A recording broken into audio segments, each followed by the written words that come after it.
Hello friends, welcome to my channel. તો friends, આજે આપણે બનાવવાના છીએ સ્વીટ કોર્નનું શાક, જે ખાવામાં ખૂબ જ ટેસ્ટી લાગે છે. પંજાબી શાકને પણ ભૂલાવી દેશે એટલું ટેસ્ટી બને છે અને બનાવવું તો ખૂબ જ ઇઝી છે. આને તમે પરાઠા, રોટલી કે નાન સાથે સર્વ કરી શકો છો. ખૂબ જ ટેસ્ટી લાગે છે. એક વખત જરૂરથી ટ્રાય કરજો. તો ચાલો શરૂ કરીએ. અને હા ફ્રેન્ડ્સ, વિડીયો સ્ટાર્ટ કરતાં પહેલાં તમને રિક્વેસ્ટ છે કે તમે મારી ચેનલ ઉપર નવા હોય અને ચેનલને હજી સુધી સબસ્ક્રાઈબ ના કરી હોય તો નીચે રહેલા સબસ્ક્રાઈબ બટન ઉપર ક્લિક કરી અને સાથે રહેલા બેલ આઇકનને પણ પ્રેસ કરી દેજો, જેથી તમને મારા દરેક વિડીયોના નોટિફિકેશન મળી જાય. તો અહીંયા શાક બનાવવા માટે મેં સૌથી પહેલાં તો એક પેનની અંદર 1 ટેબલ સ્પૂન જેટલું તેલને ગરમ કરી લીધું છે. અને અંદર થોડી લસણની કળીઓ, આદું અને 2 મોટી ડુંગળી કાપી અને એડ કરી દીધી છે. તો એને આ રીતે સોતે કરી લઈશું. ડુંગળી હલકી એવી પાકી જાય અને હલકો એવો કલર ચેન્જ થઈ જાય એટલે આપણે એની અંદર ટામેટું એડ કરી દઈશું.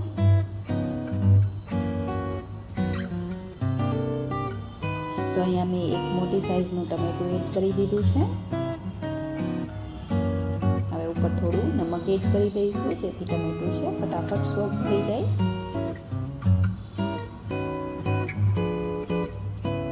આ રીતે પકાવી દઈશું. હવે એને 2 મિનિટ માટે ઉપરથી ઢાંકી અને પાકવા દઈશું, જેથી ફટાફટ ટમેટું છે આપણું સોફ્ટ થઈ જાય.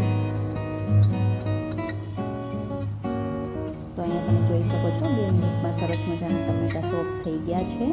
મિક્સ કરી લઈશું આ રીતે અને ગેસની ફ્લેમને આપણે ઓફ કરી દઈશું. હવે આને ઠંડુ થવા દેવાનું છે. ઠંડુ થાય ત્યાર પછી આપણે એની પેસ્ટ બનાવી લઈશું. તો આ રીતે ગ્રેવી બનાવવાથી ટેસ્ટ ખૂબ જ સારો આવે છે શાકમાં. તો અહીંયા મેં થોડા કાજુ પલાળીને રાખ્યા હતા, તો એને મિક્સર જારની અંદર એડ કરી દઈશું આ રીતે પાણી સાથે જ, અને એની આ રીતે પેસ્ટ બનાવી લઈશું.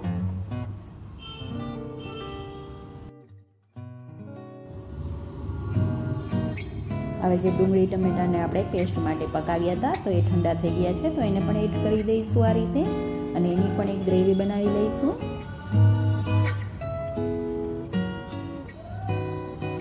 આ ગ્રેવી પણ તૈયાર છે, તમે જોઈ શકો છો.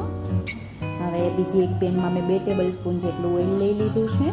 તો ઓઇલને ગરમ કરી લીધું છે અને જે ડુંગળી ટમેટાની ગ્રેવી છે એને એડ કરી દેવાની છે. આ રીતે મિક્સ કરી લઈશું. આ વધારે નહીં પકાવવી પડે, કારણ કે આપણે પહેલેથી જ પકાવેલી છે. સાથે જ આપણે જે કાજુની પેસ્ટ બનાવીને રાખી હતી એને પણ એડ કરી દઈશું. તો આ રીતે કાજુની પેસ્ટ બનાવી અને શાકમાં એડ કરવાથી એકદમ સ્મૂથ બને છે ગ્રેવી, અને બહાર રેસ્ટોરન્ટ જેવો ટેસ્ટ આવે છે.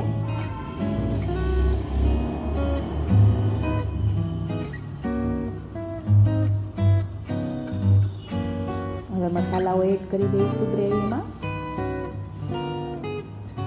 તો સૌથી પ્રમાણે સ્વાદ પ્રમાણે નમક એડ કરી દઈશું, અને લાલ મરચું પાવડર એડ કરી દઈશું, થોડું હળદર પાવડર,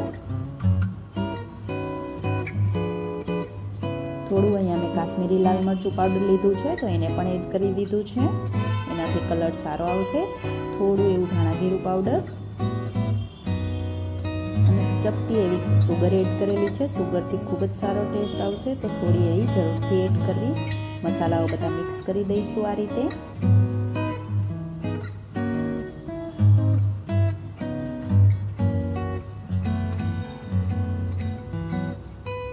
હવે તમે જોઈ શકો છો ગ્રેવીમાં છે તેલ છૂટું પડવા માંડ્યું છે. અહીંયા મેં થોડું પનીર એડ કરી દીધું છે હાથથી ક્રશ કરીને. એ ઓપ્શનલ છે, તમારી પાસે ના હોય તો તમે સ્કીપ પણ કરી શકો છો.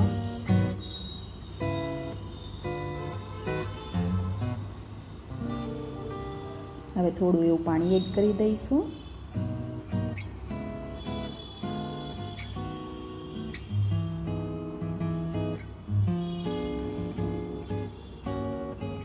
તો અહીંયા ગ્રેવી સરસ મજાની આપણી બનીને તૈયાર થઈ ગઈ છે. તો હવે આપણે સ્વીટ કોર્નને એડ કરી દેવાના છે. તો મેં અહીંયા એક સ્વીટ કોર્નને બોઇલ કરી અને રાખી દીધેલો હતો, તો એને એડ કરી દઈશું. એને પણ મિક્સ કરી લઈશું.